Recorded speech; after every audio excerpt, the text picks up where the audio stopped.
L'orthodoxie est la religion du futur du père Séraphin Rose de bienheureuse mémoire. Chapitre 5. La nouvelle conscience religieuse.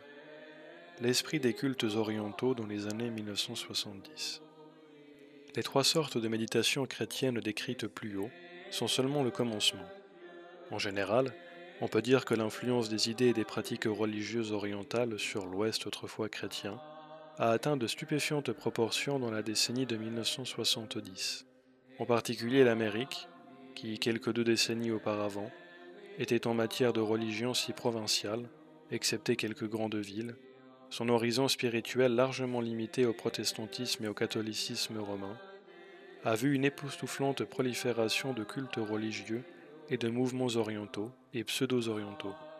L'histoire de cette prolifération peut être retracée à partir de la désillusion sans repos de la génération d'après la Seconde Guerre mondiale, qui se manifesta pour la première fois dans les années 1950, avec la protestation vide et le libertinisme moral de la Beat Generation, dont l'intérêt pour les religions orientales était au départ plutôt académique et un signe d'insatisfaction par rapport au christianisme. Leur fit suite une seconde génération, celle des hippies des années 1960, avec sa musique rock, ses drogues psychédéliques et sa recherche de la conscience de soi accrue à tout prix. Maintenant, les jeunes Américains se sont jetés tête baissée dans les mouvements de protestation politique, notamment contre la guerre du Vietnam, d'un côté, et la fervente pratique des religions orientales de l'autre. Les gourous indiens, les lamas tibétains, les maîtres du zen japonais et d'autres sages orientaux sont venus à l'ouest et ont trouvé une foule de disciples prêts qui ont fait leur succès au-delà des rêves des swamis occidentalisés des générations précédentes, et les jeunes ont voyagé jusqu'au bout du monde, même jusqu'aux hauteurs de l'Himalaya, pour trouver la sagesse ou le maître, ou la drogue qui leur apportera la paix et la liberté qu'ils cherchent. Dans les années 1970, une troisième génération a succédé aux hippies. Extérieurement plus calme, avec moins de démonstrations et généralement un comportement moins flamboyant, cette génération est allée plus profond dans les religions orientales, dont l'influence est devenue plus persuasive que jamais auparavant. Pour beaucoup de cette nouvelle génération, la recherche religieuse est terminée. Ils ont trouvé une religion orientale qui leur plaît et ils sont maintenant sérieusement occupés à la pratiquer. Nombre de mouvements religieux orientaux sont devenus locaux en Occident, particulièrement en Amérique. Il y a maintenant des monastères bouddhistes composés entièrement de convertis occidentaux, et pour la première fois sont apparus des gourous et des maîtres de zen américains ou d'autres pays occidentaux. Regardons seulement quelques tableaux, description des événements actuels dans le début et le milieu des années 1970, qui illustrent la domination des idées et des pratiques orientales parmi de nombreux jeunes Américains, qui sont seulement l'avant-garde de la jeunesse du monde entier. Les deux premiers tableaux montrent un engouement plus superficiel pour les religions orientales et sont peut-être un reliquat des années 1960. Les deux derniers révèlent l'engouement plus profond, caractéristique des années 70. Dans une rue bordant Golden Gate Park, dans la section Haight-Ashbury de San Francisco, s'élevait le temple de la conscience de Krishna. Au-dessus de l'entrée du temple était écrit en lettres de bois de 2 pieds de haut « Hare Krishna ». Les larges vitrines étaient tendues de couvertures aux motifs rouges et oranges. Les chants et la musique emplissaient la rue. À l'intérieur, il y avait des douzaines de peintures violemment colorées sur le mur, d'épais tapis rouges sur le sol et une brume de fumée dans l'air. Cette fumée était de l'encens, un élément de la cérémonie en cours. Les gens dans la pièce chantaient doucement des mots sanscrits à peine audibles. La pièce était presque pleine, avec à peu près 50 personnes qui portaient de longues robes vagues, orange et safran, et de la peinture blanche sur le nez. Beaucoup d'hommes s'étaient rasé le crâne, à l'exception d'un toupet. Les femmes qui les accompagnaient avaient aussi de la peinture blanche sur le nez et de petites marques rouges sur le front. Les autres jeunes gens dans la pièce n'apparaissaient pas différents du reste des habitants de Haight-Ashbury, déguisés avec des bandeaux, des cheveux longs, des barbes et un assortiment d'anneaux, de clochettes et de colliers, et ils participaient aussi avec enthousiasme à la cérémonie. Les quelques 10 personnes qui étaient assises au fond se révélaient être des visiteurs qui venaient pour la première fois. La cérémonie chantait, mantra, augmentait en tempo et en volume. 2 filles en longue robe safran dansaient maintenant sur le chant. Le chef du chœur commença à crier les paroles du chant en sanskrit, Le groupe entier les répétait et s'efforçait de maintenir l'intonation et le rythme du chef. Beaucoup de participants jouaient d'instruments de musique. Le chef tapait sur un tambour au rythme de son chant. Les deux filles qui se balançaient et dansaient jouaient des cymbales. Un jeune homme soufflait dans une conque, un autre tapait sur un tambourin. Sur les murs du temple, il y avait plus d'une douzaine de peintures de scènes de la Bhagavad Gita. La musique et le chant devinrent très forts et très rapides. Le tambour ne cessait pas de battre. Beaucoup de dévots se mirent à pousser des cris personnels, les mains levées, sur le fond du chant général. Le chef s'agenouilla devant le portrait du maître spirituel du groupe, sur un petit autel, dans la première partie de la pièce. Le chant culmina dans un fort crescendo, puis la pièce devint silencieuse. Les célébrants se prosternèrent la tête contre le sol, pendant que le chef disait une courte prière en sanskrit. Ensuite, il cria 5 fois « Gloire aux dévots assemblés », ce que les autres répétèrent avant de s'asseoir. Ceci est l'un des services typiques d'adoration du mouvement La Conscience de Krishna, qui fut fondé en Amérique en 1966 par un Indien ex-homme d'affaires, A.C. Bhaktivedanta, pour apporter la discipline hindoue du Bhakti Yoga aux jeunes de l'Ouest, désorientés et à la recherche de quelque chose. La phase la plus précoce d'intérêt pour les religions orientales, dans les années 50 et le début des années 60, avait privilégié l'investigation intellectuelle sans beaucoup d'investissement personnel. Cette nouvelle phase demande une participation entière. Le Bhakti Yoga signifie l'union avec le Dieu que l'on choisit par l'amour et le culte qu'on lui rend, et le changement de sa vie entière, de façon à ce que ce culte devienne son occupation centrale. À travers les moyens non rationnels d'adoration, le chant, la musique, la danse, la dévotion, l'esprit est expansé et la conscience de Krishna est atteinte, ce qui, si suffisamment de gens le font, est supposé mettre un terme aux troubles de notre âge désordonné et déboucher sur un nouvel âge de paix, d'amour et d'unité. Les robes brillantes des Krishna devinrent une vision très familière à San Francisco, particulièrement le jour où, chaque année, l'immense idole de leur dieu était roulée à travers Golden Gate Park jusqu'à l'océan, entourée de tous les signes de la dévotion hindoue, une scène typique de l'Inde païenne, mais quelque chose de nouveau pour l'Amérique chrétienne. Depuis San Francisco, le mouvement s'est répandu dans le reste de l'Amérique puis en Europe occidentale. En 1974, il y avait 54 temples Krishna à travers le monde, beaucoup d'entre eux près des collèges et des universités. Les membres du mouvement sont presque tous très jeunes. La mort récente du fondateur du mouvement a soulevé des questions à propos de son avenir, et en effet ses membres, bien que très visibles, ont été plutôt en petit nombre. Cependant, comme un signe des temps, la signification du mouvement est claire et devrait être très dérangeante pour les chrétiens. Beaucoup de jeunes gens aujourd'hui cherchent un Dieu à adorer, et les formes les plus criantes du paganisme ne leur semblent pas trop dures à accepter. À l'automne 1973, un certain nombre de gourous orientaux de la plus nouvelle école, conduite par Maharishi Mahesh Yogi et sa MT, vinrent en Occident et rassemblèrent des foules de disciples uniquement pour disparaître aux yeux du public après un court règne dans les feux de la publicité. Guru Maharaji fut le plus spectaculaire, voire choquant de tous ces gourous. À l'âge de 15 ans, il avait déjà été proclamé Dieu. Sa famille, sa mère et ses 3 frères, étaient la Sainte Famille, et son organisation, la Mission de la Lumière Divine, avait des communautés, ashrams, dans toute l'Amérique. Ces 80 000 disciples, prémis, comme les disciples de Krishna, étaient supposés abandonner les plaisirs du monde et méditer pour atteindre une conscience expansée qui les rendrait parfaitement paisibles, heureux et bienheureux, un état d'esprit dans lequel tout semble beau et parfait, exactement comme cela l'est en réalité. Lors d'une initiation spéciale où ils reçoivent la connaissance, on montre aux disciples une intense lumière et 3 autres signes au-dedans d'eux-mêmes, qu'ils sont capables par la suite d'obtenir en méditant par eux-mêmes. En plus de cette connaissance, les disciples sont unis dans la croyance que Maharaji est le Seigneur de l'univers, qui est venu pour inaugurer un nouvel âge de paix pour l'humanité.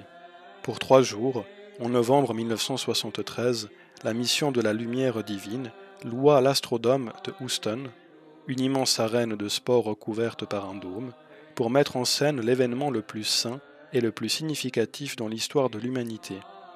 Des prémis du monde entier devaient se rassembler pour adorer leur Dieu et commencer, à travers les masses médias, dont les représentants avaient été soigneusement invités, la conversion de l'Amérique au même culte, inaugurant ainsi le nouvel âge de l'humanité. De façon appropriée, l'événement fut appelé Millennium 73. Typique des disciples convaincus de Maharaji était Rennie Davis, manifestant gauchiste des années 60, et l'un des 7 de Chicago, accusé d'incitation aux émeutes de la Convention nationale démocrate en 1968. Il passa l'été de 1973 à donner des conférences de presse et à faire des discours à qui voulait l'entendre, disant à l'Amérique « Il est le plus grand événement dans l'histoire, et nous dormons pendant ce temps. J'ai envie de crier dans les rues. Si nous savions qui il est, nous romperions à travers l'Amérique sur les mains et les genoux pour venir opposer nos têtes à ses pieds. » En effet, le culte de Maharaji s'exprime par une complète prosternation devant lui, la tête sur le sol, avec une phrase d'adoration en sanskrit. Une formidable ovation accueillit son apparition en Millennium 73. Il s'assit sur un trône élevé, surmonté par une immense couronne de Krishna, dorée, tandis que le tableau des scores de l'astrodome affichait le mot « God ». Les jeunes prémis, américains, sanglotaient de joie. D'autres dansaient sur la scène, l'orchestre jouait le Seigneur de l'univers, adapté d'après un vieil hymne protestant. Tout ceci, répétons-le encore, dans l'Amérique chrétienne. C'est déjà quelque chose de plus que la simple adoration de dieux païens. Jusqu'à il y a très peu d'années, un tel culte d'un âme vivant aurait été inconcevable dans n'importe quel pays chrétien. Maintenant, c'est devenu une chose ordinaire pour beaucoup de chercheurs religieux à l'Ouest. Ici, nous avons déjà eu un prémisse du culte de l'Antéchrist, à la fin des temps, celui qui sera assis dans le temple de Dieu, se faisant passer pour Dieu. Le millénium 1973 semble avoir été le point culminant de l'influence de Maharaji. Pour dire les choses comme elles sont, seulement 15 000 disciples y participèrent, beaucoup moins que prévu, et il n'y eut pas de miracle ou de signe spécial pour indiquer que le nouvel âge avait effectivement commencé. Un mouvement si dépendant de la publicité des médias et si lié au goût populaire d'une génération particulière, la musique du millénium était composée principalement des chansons populaires de la contre-culture des années 60, peut s'attendre à passer de mode assez rapidement. Et le récent mariage de Maharaji avec sa secrétaire a ultérieurement affaibli sa popularité en tant que Dieu. D'autres phénomènes parmi les mouvements spirituels de notre temps semblent moins sujets aux aléas de la mode populaire et plus révélateurs de la profondeur de l'influence que les religions orientales ont prise à l'ouest. Dans une prairie à 7500 mètres d'altitude, dans les montagnes Jemez du nord du Nouveau-Mexique, un millier de jeunes Américains, la plupart âgés de 20 à 25 ans, se rassemblèrent pour 10 jours d'exercice spirituel au moment du solstice de juin 1973. Ils se levaient à 4 heures chaque matin et s'assemblaient avant le lever du soleil, drapés dans des couvertures à cause du froid matinal, pour s'asseoir en rang devant une scène d'extérieur. Ensemble, ils commençaient la journée par un mantra en punjabi, un langage sanskrit, afin de se mettre en train pour les pratiques spirituelles qui doivent suivre. Tout d'abord, il y a quelques heures de yoga kundalini, une série d'exercices physiques difficiles, de chant, de méditation destinée à acquérir le contrôle conscient du corps, des processus mentaux et préparant à la réalisation de Dieu. Ensuite vient la cérémonie de la levée de 2 drapeaux, le drapeau américain et le drapeau de la nation du Verseau, cette nation étant le peuple paisible de l'âge du Verseau, ou millénium pour lequel le culte est préparé, accompagné par le chant de Dieu bénisse l'Amérique et d'une prière pour la nation américaine. Après un repas végétarien, typique de presque tous les nouveaux cultes, et des lectures sur des sujets spirituels ou pratiques, tous se préparent à une longue séance de yoga tantrique. On a peu entendu parler du yoga tantrique, et il n'était presque pas pratiqué à l'Ouest jusqu'à présent. Toutes les autorités admettent que c'est un exercice extrêmement dangereux, pratiqué toujours par un homme et une femme ensemble, qui suscite une énergie psychique très puissante, requérant une surveillance et un contrôle étroit. On suppose qu'il y a seulement un maître de yoga tantrique vivant sur Terre à une époque donnée. Les exercices au solstice du Nouveau-Mexique étaient conduits par le grand tantrique de notre temps, Yogi Bhajan. Tous, habillés de façon identique en blanc, s'assoient en longue ligne droite, les hommes en face des femmes, massés épaule contre épaule le long de la ligne dos à dos contre la ligne suivante. Environ 10 doubles lignes s'étirent depuis la scène, chacune de 75 pieds de long. Les assistants s'assurent qu'elles sont parfaitement droites, pour garantir le flux approprié du champ magnétique yogi. Le chant des mantras commence, avec des chants spéciaux invoquant un gourou défunt, qui est le protecteur spécial de Yogi Bhajan. Le yogi lui-même, un homme impressionnant de 6 pieds 4 pouces de haut, avec une grande barbe noire, habillé d'une longue robe blanche et d'un turban, apparaît et commence à parler de son rêve de la nouvelle nation belle et créative, de l'Amérique qui peut être construite par la préparation spirituelle des gens aujourd'hui. Les exercices tantriques, qui sont la clé de cette préparation, font passer les gens de leur conscience individuelle à la conscience de groupe, et finalement à la conscience universelle. Les exercices commencent. Ils sont extrêmement difficiles. Ils mettent en jeu un grand effort physique et évoquent de fortes émotions de peur, colère, amour, etc. Tout le monde doit faire exactement la même chose au même moment. Les positions difficiles sont tenues sans bouger pendant de longues périodes, les mantras complexes et les exercices doivent être exécutés en coordination précise avec son partenaire et avec toutes les personnes de sa rangée. Chaque exercice séparé peut prendre de 31 à 61 minutes. La conscience individuelle disparaît dans l'intense activité de groupe et de puissants effets secondaires se font sentir. Épuisement physique et parfois paralysie temporaire, épuisement émotionnel ou exaltation. En outre, puisque personne au solstice n'est autorisé à converser avec qui que ce soit, on n'a pas l'opportunité de trouver un sens rationnel à l'expérience. En la partageant avec les autres, le but est d'effectuer un changement radical en soi-même.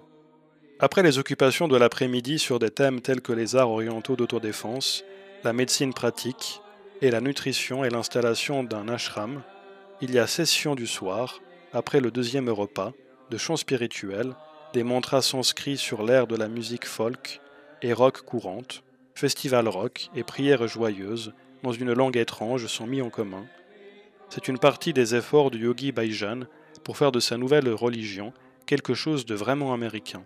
La religion décrite plus haut est une adaptation moderne de la religion sikh du nord de l'Inde, unie à 3 pratiques de yoga, appelées les 3 HO, Health, Happy, Holy Organization. Elle fut fondée en 1969 à Los Angeles par Yogi Bhajan, qui vint originellement en Amérique, pour prendre une place de professeur et devint seulement incidemment un chef religieux quand il découvrit que ses cours de yoga attiraient les hippies de la Californie du Sud. Combinant la recherche spirituelle des hippies avec sa propre connaissance des religions indiennes, il créa une religion américaine qui diffère de la plupart des religions orientales par l'accent mis sur cette vie mondaine pratique. Comme les Sikhs en Inde, qui sont principalement une classe de marchands. Le mariage et une vie familiale stable, un emploi responsable et un service social sont requis de tous les membres. Depuis sa fondation en 1969, 3HO s'est développé jusqu'à 100 ashrams, communautés qui servent de lieu de rassemblement pour les participants non résidents dans les villes américaines, ainsi que quelques-unes en Europe occidentale et au Japon. Bien qu'extérieurement assez différents des autres nouveaux cultes orientaux, les membres de droit deviennent formellement des Sikhs et portent par la suite le turban sikh, caractéristique et des vêtements blancs.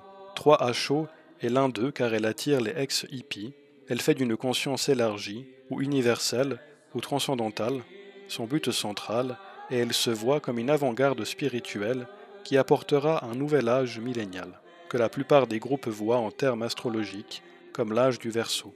En tant que culte qui prône une vie en société relativement normale, 3HO se révèle un signe des temps, autant que les cultes hindous qui proposent un escapisme évident. Elle nous prépare à une Amérique saine, heureuse et sainte, totalement sans référence au Christ. Quand des Américains convaincus et heureux parlent calmement de Dieu et de leurs devoirs religieux sans mention du Christ, on ne peut douter que l'âge post-chrétien a commencé. Dans les montagnes boisées du nord de la Californie, à l'ombre de l'immense mont Shasta, une sainte montagne pour les habitants originels indiens, et pendant longtemps un centre d'activité et d'installation occulte, qui sont maintenant à nouveau en accroissement, est apparu depuis 1970 un monastère bouddhiste zen. Longtemps avant 1970, il y avait des temples zen dans les plus grandes villes de la côte ouest, où les Japonais s'étaient installés. Et il y avait eu des tentatives pour installer des monastères zen en Californie, mais l'abbaye Shasta, telle qu'on l'appelle, est le premier monastère zen américain couronné de succès. Dans le bouddhisme zen, un monastère est d'abord une école d'entraînement pour les prêtres zen, hommes et femmes. À l'abbaye de Shasta, l'atmosphère est très réglementaire et active. Les visiteurs, qui ont le droit de faire des visites guidées à des périodes restreintes, mais ne peuvent pas fraterniser avec les résidents, trouvent les moines, ou les apprentis en robe noire traditionnelle et la tête rasée.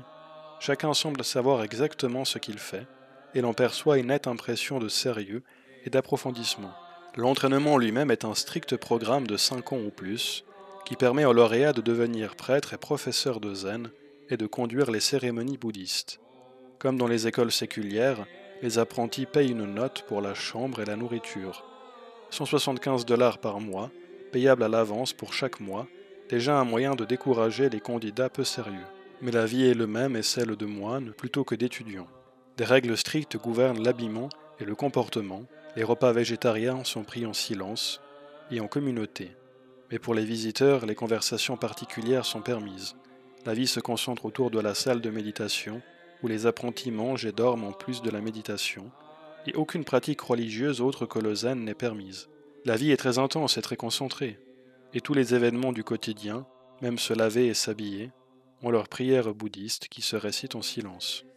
Bien que l'abbaye appartienne à une secte soto-zen réformée, pour mettre l'accent sur son indépendance vis-à-vis du Japon et son adaptation aux conditions de vie américaines, les rites et les cérémonies sont dans la tradition japonaise. Il y a la cérémonie où l'on devient bouddhiste, les rites de l'équinoxe célébrant la transformation de l'individu, la cérémonie de la nourriture des fantômes affamés, le souvenir des morts, le jour du fondateur, cérémonie qui exprime la gratitude envers ceux qui ont transmis le zen jusqu'au maître actuel, le festival de l'illumination du Bouddha et autres. On rend hommage en s'inclinant devant les images du Bouddha, mais l'emphase principale porte sur la nature du Bouddha, qui est au-dedans de soi. Le maître zen de l'abbaye de Shasta est un occidental et une femme, la pratique bouddhiste le permettant, Jiu Kennet, une Anglaise née de parents bouddhistes en 1924, qui a reçu l'entraînement bouddhiste dans plusieurs traditions en Extrême-Orient, et l'ordination dans un monastère soto-zen au Japon. Elle vint en Amérique en 1969 et fonda le monastère l'année suivante avec quelques jeunes disciples. Depuis, la communauté a grandi rapidement, attirant principalement de jeunes hommes et femmes dans les 20 ans. La raison du succès de ce monastère, mis à part l'attraction naturelle du zen sur une génération malade de rationalisme et d'instruction purement formelle, semble résider dans la mystique de la transmission authentique, de l'expérience et de la tradition zen que l'abbesse se procure à travers son entraînement et sa certification au Japon. Ses qualités personnelles en tant qu'étrangère née bouddhiste, qui est en étroite relation avec la mentalité contemporaine, avec un côté pratique très américain, semble sceller son influence sur la jeune génération américaine convertie de bouddhistes. Le but de l'entraînement zen à l'abbaye de Shasta est de remplir toute la vie de zen pur. La méditation quotidienne, parfois jusqu'à 8 ou 10 heures par jour, est le centre d'une vie religieuse intense et concentrée qui mène, on le suppose, à une paix et une harmonie durable du corps et de l'esprit.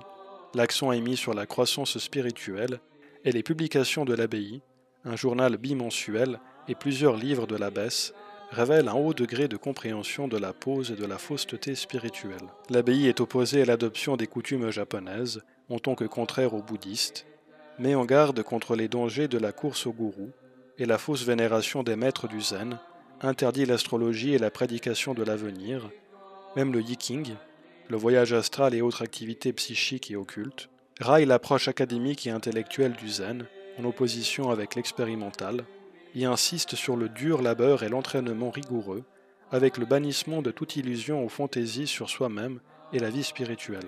Les discussions sur des sujets spirituels entre jeunes prêtres zen, telles qu'elles sont rapportées dans le journal de l'abbaye, rendent remarquablement le même son, dans leur tonalité sobre et érudite, que les discussions entre moines et jeunes convertis orthodoxes sérieux. Par leur formation intellectuelle et leurs opinions, ces jeunes bouddhistes semblent très près de beaucoup de nos convertis orthodoxes. Le jeune chrétien orthodoxe d'aujourd'hui pourrait très bien dire « Ici n'était la grâce de Dieu, je pourrais me trouver moi-même ». Tellement est convaincante dans son authenticité la manière de voir de ce monastère zen qui offre presque tout ce que peut désirer le jeune chercheur religieux d'aujourd'hui, excepté bien sûr le Christ, le vrai Dieu, et le salut éternel qu'il peut seul donner. Le monastère enseigne un bouddhisme qui n'est pas une discipline froide et distante, mais est rempli d'amour et de compassion. Contrairement aux habituelles interprétations du bouddhisme, l'abbesse souligne que le centre de la foi bouddhiste n'est pas le néant ultime, mais un Dieu vivant, ce qu'elle prétend être l'enseignement bouddhiste ésotérique. Le secret du zen est de connaître de façon sûre, pour soi-même, que le Bouddha cosmique existe.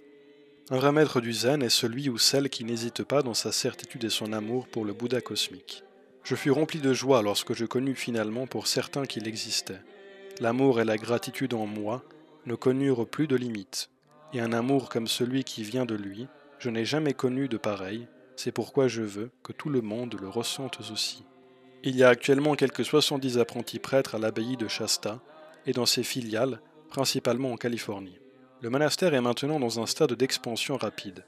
À la fois sur son propre territoire et dans ses missions auprès des Américains, il y a un mouvement croissant de bouddhistes séculiers qui font du monastère leur centre religieux et y viennent souvent, ainsi que des psychologues et d'autres personnes intéressées, pour des retraites de méditation de durée variée.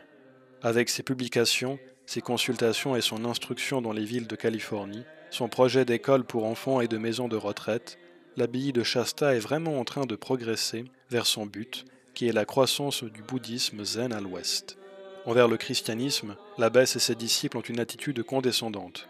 Ils respectent la philokalie et autres textes religieux orthodoxes, reconnaissant l'orthodoxie comme la plus proche d'eux parmi les organismes chrétiens, mais se considèrent comme au-delà des choses telles que la théologie, les querelles doctrinales et autres ismes, qu'ils regardent comme extérieurs à la vraie religion. Le zen, en fait, n'a pas de fondement théologique, puisqu'il s'appuie entièrement sur l'expérience, et tombe ainsi dans l'illusion pragmatique qui a déjà été remarquée dans ce livre à propos de l'hindouisme. Si cela marche, cela doit être vrai et bon. Le zen, sans aucune théologie, n'est pas plus capable que l'hindouisme de faire la distinction entre bonnes et mauvaises expériences spirituelles. Il peut seulement établir ce qui semble bon, parce que cela apporte la paix et l'harmonie, ainsi qu'il en est jugé d'après les pouvoirs naturels de l'esprit, et non par aucune révélation. Tout le reste, il le rejette comme plus ou moins illusoire. Le zen fait appel à l'orgueil subtil, si répandu aujourd'hui, de ceux qui pensent pouvoir se sauver eux-mêmes, et ainsi n'avoir besoin d'aucun sauveur en dehors d'eux-mêmes. De tous les courants religieux orientaux d'aujourd'hui, le zen est probablement le plus sophistiqué intellectuellement et le plus sobre spirituellement. Avec son enseignement de la compassion et d'un Bouddha cosmique, aimant, il est probablement le plus haut idéal religieux que l'esprit humain puisse atteindre sans le Christ. Sa tragédie est précisément qu'il n'y a pas le Christ en soi et par là, pas de salut, et sa sophistication et sa sobriété même empêchent ses adeptes de chercher le salut dans le Christ. À sa façon tranquille et compatissante, c'est peut-être le plus triste de tous les rappels des temps post-chrétiens dans lesquels nous vivons. La spiritualité non chrétienne n'est plus une importation étrangère à l'Ouest. C'est devenu une religion américaine indigène qui pousse de profondes racines dans la conscience de l'Ouest. Soyons avertis de ceci. La religion du futur ne sera pas un vague culte ou une secte, mais une puissante et profonde orientation religieuse qui sera absolument convaincante pour l'esprit et le cœur de l'homme moderne. D'autres exemples de nouveaux cultes orientaux en Occident peuvent être multipliés. Chaque année, on trouve de nouveaux cultes ou de nouvelles transformations des anciens. En plus des cultes ouvertement religieux, la dernière décennie en particulier a vu l'accroissement des cultes de la conscience séculiers, ainsi que les appels à un magazine connu. Ces groupes de thérapie mentale incluent le Herald Seminar Training, fondé en 1971, Rolfing, Silva Mind Control et autres formes variées de rencontres et de biofeedback, qui tous offrent un relâchement des tensions et une découverte des possibilités secrètes de l'homme exprimées dans un jargon scientifique du XXe siècle, plus ou moins plausible. On se rappelle aussi d'autres mouvements de la conscience qui sont devenus moins à la mode aujourd'hui, depuis la science chrétienne jusqu'à la science de l'esprit, en passant par la scientologie. Tous ces mouvements sont incompatibles avec le christianisme. On doit dire absolument aux chrétiens orthodoxes de se tenir loin d'eux. Pourquoi parlons-nous si catégoriquement ? Ces mouvements n'ont pas de base dans la tradition ou la pratique chrétienne, mais sont de purs produits des religions païennes orientales ou du spiritisme moderne, plus ou moins dilués et présentés souvent comme non religieux. Ils ne donnent pas seulement un enseignement faux, en désaccord avec la doctrine chrétienne sur la vie spirituelle, ils conduisent par des expériences religieuses païennes ou des expériences psychiques sur un faux chemin spirituel dont la fin est un désastre spirituel et psychique, et, en fin de compte, à la perte de son âme pour l'éternité. En particulier, l'expérience de la quiétude spirituelle qui est donnée par des formes variées de méditation, sans contenu religieux spécifique, ainsi qu'il est proclamé par la MT, certaines formes de yoga ou de zen et les cultes séculiers, ou avec un contenu religieux païen, comme dans Hare Krishna, la mission de la lumière divine, 3HO, etc. C'est l'entrée dans un domaine spirituel cosmique où la partie la plus profonde de la personnalité humaine entre en contact avec des êtres spirituels réels. Ces êtres, dans l'état actuel de la chute, sont avant tout les démons ou esprits déchus, qui sont les plus proches de l'homme. Voir l'explication de l'évêque Ignace Brentchaninov sur l'enseignement orthodoxe à propos de la perception sensible et spirituelle des esprits et l'ouverture des portes de la perception chez l'homme dans Orthodox World numéro 82 1978. Les méditateurs bouddhistes zen eux-mêmes, en dépit de toutes leurs précautions sur les expériences spirituelles, décrivent leur rencontre avec ces esprits mêlés à des fantaisies humaines, soulignant en passant qu'ils ne s'y identifient pas. L'initiation dans des expériences du domaine psychique que procurent les cultes de la conscience entraîne dans quelque chose qui est au-delà du contrôle conscient de la volonté humaine, de sorte que lorsque l'on a été initié, il est quelquefois très difficile de se dégager des expériences psychiques indésirables. De cette façon, la nouvelle conscience religieuse devient une ennemie du christianisme, plus puissante et dangereuse qu'aucune des hérésies du passé.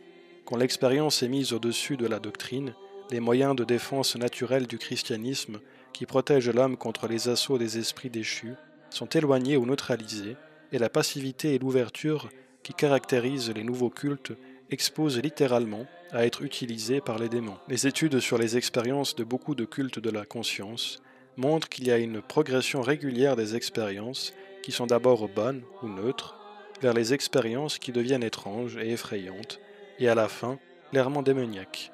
Même les côtés purement physiques de disciplines psychiques comme le yoga sont dangereux, car elles sont dérivées des attitudes et des expériences psychiques qui sont le but originel du yoga et y prédisposent.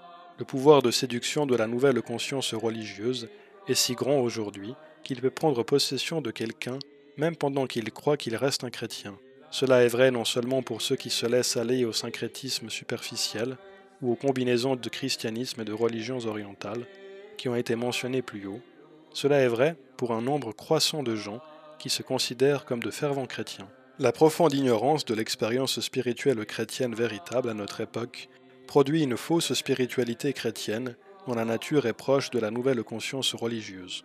Dans le chapitre 7, nous examinerons longuement et attentivement les courants les plus largement répandus de spiritualité chrétienne aujourd'hui. Nous verrons l'effrayante perspective d'une nouvelle conscience religieuse prenant possession de chrétiens bien intentionnés, même de chrétiens orthodoxes, à une telle échelle que nous ne pouvons nous empêcher de penser à la spiritualité du monde contemporain dans les termes apocalyptiques de grande absence qui s'emparera de presque toute l'humanité avant la fin des temps.